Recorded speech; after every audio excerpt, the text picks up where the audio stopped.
गोरखनाथ मंदिर में हमले के आरोपी मुर्तजा अब्बासी के पिता मुनीर साहब हैं हमारे साथ। सर, ये क्या हुआ आपके बेटे के साथ? वो तो बीटेक किया हुआ है, आईआईटी मुंबई से पढ़ाई की, क्या हो गया? लेकिन उसका मानसिक जो है स्थिति सही नहीं थी बचपन से ही, और वो 2018 में जाकर के वो उसने गंभीर रूप ले लिया। उसको हेलुसिनेशन हुआ 2018 अप्रैल में, और वहाँ लोकल जामनगर में इलाज हुआ। कंपनी ने उसको अनफिट किया कि ये आदमी नहीं है, सही है, आप इलाज कराओ। जामनगर में इलाज जब हुआ 10-20 दिन तो वहाँ भी नहीं हुआ। वहाँ डॉक्टर घबरा गया इनके रौद्र रूप देख के, बम्बई उसने रेफर किया। 3-4 महीना इनका वहाँ रहा है। फिर ये वहाँ उनका टेस्ट हुआ, फिटनेस वगैरह इन्होंने पास कर लिया या उन्होंने लीनियंटी शो किया। बहरहाल फिर ज्वाइन किया। फिर वो ये कम रेगुलर नहीं थे, महीने 2-2, 3-3 महीने लीव विदाउट पे रहते थे। फिर 10 अप्रैल 2018 को ये हेलुसिनेशन जो हो गया था, तो उसका इनको कंटिन्यूअस प्रॉब्लम रही। फिर इनको जो है इलाज में, फिर कुछ लोगों के कहने पे कि भाई ये न्यूरोलॉजी है, साइकेट्री से नहीं चलेगा, तो जो टॉप डॉक्टर थे न्यूरोलॉजिस्ट, हाँ, उनके यहाँ ये ट्रीटमेंट इनका चला। किसके यहाँ पे ट्रीटमेंट है? ये तो गुजराती में, क्या अहमदाबाद के डॉक्टर हैं? अहमदाबाद के हैं। इनका नाम एमबी, हाँ नहीं, इनका नाम सुधीर शाह है। बहुत मशहूर हैं, लेकिन ये चूंकि बहुत दूर था और इनको उम्मीद भी नहीं थी, तो ये कहते थे कि भाई मैं कहाँ, मैं ऐसे ही ठीक हो जाऊंगा। ये देखिए इनका नाम है, इनकी प्रिस्क्रिप्शन है। ये कब से इलाज चल रहा था? इनका 2018 अक्टूबर से, बीमार हुए थे 2010 अप्रैल में, जो पूरा इनका बाइपोलर 2010 में, हाँ, अरे सॉरी 2018 में, 2018 में 25 साल की उम्र में पता है ये चला कि ये सब बीमारी बाइपोलर जो है 25 साल होने पे पूरा रौद्र रूप धारण कर लेता है। तो ये उसी का नतीजा है। ये पूरी तरह से ठीक नहीं हो पाए। यहाँ भी हम लोग जब आने लगे 2020 में जामनगर से, तो इनकी स्थिति ऐसी नहीं थी कि अकेले नॉर्मल लड़कों की तरह रह सके। अभी भी हम लोग के साथ बेडरूम में सोते हैं पिछले कम से कम 2015-16 से, और ये बिल्कुल स्टेबल नहीं, अकेले रह नहीं सकते हैं।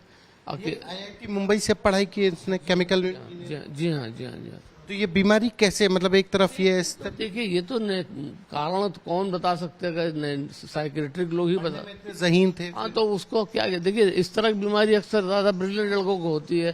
कोई बोलता है केमिकल रिएक्शन होता है। ये देखिए इनका और भी है पर्ची, हम लोग तो कोई इसके लिए तैयार नहीं थे कि जमा करें। अभी ये यहाँ पे गोरखपुर कब आए थे? अभी कल जैसे घटना हुई कब आए? तो हम लोग अक्टूबर 2020 में लौट के आए हैं। अच्छा। हाँ, और ये अपना रहते थे, अपना ऐप डेवलप करते थे। पुराने लैपटॉप खराब हो गए थे, तो कुल मिला के ये बीमारी। यहाँ पे कब से रह रहे थे? यहाँ पे तो 2020 अक्टूबर बताया। के साथ ही रह रहे? हाँ, कहाँ जाएंगे, हमारे कमरे में ही सोते हैं। इनको कहीं सुला भी नहीं सकते हम। ये कहा जा रहा है कि ये कल ही परसों में मुंबई से आए हैं, इनके पास से मुंबई। मुंबई तो मैं गया था, क्या तो वो मेरा बोर्डिंग कार्ड है, मैं गया हूँ। वो चूंकि क्या है ना, मैं तो लेट लौटा था, इसको खट से बैग वैग मिला अपना, मैं अपना फ्रेश था।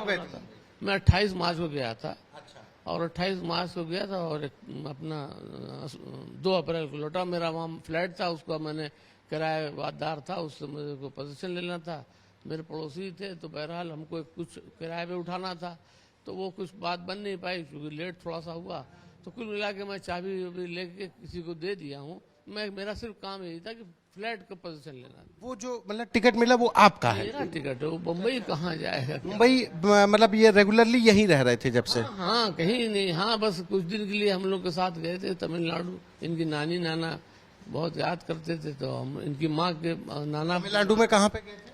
हम लोग कोयम्बटूर गए थे। इनके नाना बीमार रहे थे, पार्किंसन है, तो ऐसा कुछ नहीं, कहीं नहीं जाना था। अच्छा, पुलिस जो कह रही है, एटीएस कह रही है कि इनके पास से कुछ चीजें ऐसी मिली हैं जो कुछ टेररिस्टों के साथ जुड़ गए थे, कुछ ऐसा आप लोगों को लगता है? कुछ नहीं है भाई, अभी तक तो कोई नहीं मिली थी। उसके बाद था ही क्या, वो बैग में मेरे ख्याल से कपड़ा वपड़ा रहा होगा। कोई बोलते हैं कि चाकू क्या कुछ धारदार हथियार लिया।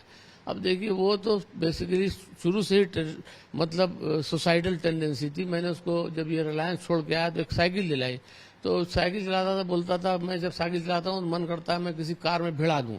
तो सुसाइड टेंडेंसी इसकी बचपन से थी। अब वो हरदम तो बताता नहीं था, समझदार हो गया था। तो अब उसको यही था कि भाई जैसा कि रिपोर्ट आ रही है कि ऐसी जगह मारोगे हमको, मार के खत्म कर दे। तो यही बेसिकली वो अपनी जान देने के लिए वहां गया था। अब उसको इससे अच्छा सिक्योर्ड जगह नहीं। गोरखपुर में जहाँ पे आप लोग रह रहे हो घर में, ये अकेले ही रहता था, आप लोगों के भी संपर्क में नहीं, मतलब ज्यादा बातचीत नहीं करता था? क्यों नहीं बात करता था? हम लोग सबसे, उसका तबीयत ठीक रहती तो हंसी मजाक करता था, और जब बीमार रहता था दरअसल तो ये कुछ बात नहीं करता था, ये कुछ सुनता नहीं था। तो हाँ, तो कोई काम भी नहीं करता था। पुलिस जो कह रही है कि कुछ टेररिस्टों के ऑर्गेनाइजेशन के संपर्क में था, और इसके पास जो लैपटॉप मिला है वो एप्पल का लैपटॉप है, वो इसका अपना है कि कहाँ से आया? कह जा रहा है नया ही है, अभी 2 महीने पहले। खरीदा है भाई, उसको 1 लाख रुपया मैंने दिया है, 94,000 रुपया उसका है, ऑनलाइन मंगाया है। ये सब चीज ऑन रिकॉर्ड की है, इसमें क्या कुछ पुलिस कह रही, क्या कह रही, कहाँ ऐसे, तो मैं तो नहीं समझता हूँ कोई आधार है, या आप जो कह रहे हैं सच में, हमें तो नहीं लगता पुलिस ऐसा कह सकती है। इररिस्पॉन्सिबल जिम्मेदार अफसरों ने बात कही कि उनके पास से कुछ चीजें ऐसी मिली हैं जो लग रहा है कि शायद वो रास्ता भटक गए थे, जो ऑनलाइन जो टेररिस्ट हैं उनके संपर्क में। ऐसा कुछ नहीं, कोई ऑनलाइन हम लोग को पता चलता है, ऐसा थोड़ी कोई बाप चाहेगा क्या कि उसके लड़का जो है पता ना चला? ये तो फिर आप कुछ भी आप इमेजिन कर लीजिए कि भाई पता है नहीं चला, या हमको, ऐसा थोड़ी था। वो कहाँ लैपटॉप हाथ नहीं लगाता था, महीनों छूता नहीं था लैपटॉप, जब तबीयत खराब हो जाती थी। अच्छा, उसने मारपीट जो हमला किया है उससे पूछा कि क्यों किया ऐसा? कभी आप लोग अभी मिले हैं क्या? वो तो हम कहाँ मिल पाए, आप लोग नहीं, वो तो पेपर में आया कि उसने कहा कि मुझे जान देनी थी, तो बस मैंने ऐसा अटैक किया कि मेरे को गोली मार देंगे, बस यही उस वजह से किया। तो कह रहा अल्लाह अकबर जैसे। अरे अल्लाह अकबर तो भाई देखिए, हम लोग सुना ही नहीं, मतलब ये इसमें क्या है? और ये तो धार्मिक कट्टरपंथ की तरफ। नहीं, ऐसा कुछ नहीं था साहब। देखिए, हम लोग तो धार्मिक शुरू से, अब कट्टरपंथ आप जिसको बोलिए आज के वातावरण के साथ, तो कट्टरपंथ हम क्या है, हम लोग किसी से बुरा थोड़ी करते हैं। यहाँ 80-82 साल से हमारे ग्रैंडफादर थे, वो भी डिप्टी कलेक्टर थे, इनिशियली अपॉइंट हुए थे डायरेक्ट, फिर एडीएम थे, डिस्ट्रिक्ट मजिस्ट्रेट एक्साइज में थे, मेरे फादर कलेक्टर थे, मेरा एक चचेरा भाई एक सेक्रेटरी है, एक मेरा चचेरा भाई वो डिस्ट्रिक्ट जज से रिटायर हुआ है। ये भाई ऐसा थोड़ी है, इनको भी कितने लोग आते हैं, कितने पत्रकार हैं, कितने अफसर हैं, मतलब बड़े बड़े। यहाँ तो कोई आईएएस नहीं था जो ऑपरेशन नहीं कराया, जो उसकी आईपीएस नहीं था जिसने इलाज नहीं कराया। अब उनसे आप पूछिए, ऐसा कुछ थोड़ी है। ये मुनीर अहमद अब्बासी हैं जिन्होंने अपने बेटे की तमाम रिपोर्ट्स भी दिखाई हैं। ये रिपोर्ट्स उन्होंने दिखाई हैं कि कैसे वो अपना लंबे समय से अपने बेटे का इलाज करवा रहे थे, और आज भी वो ये मानने को तैयार नहीं है कि उनका बेटा कोई ऐसा घातक कदम भी उठा सकता है। वो किया हो सकता है कि मानसिक। कैमरा पर्सन रोहित के साथ संतोष कुमार, आज तक।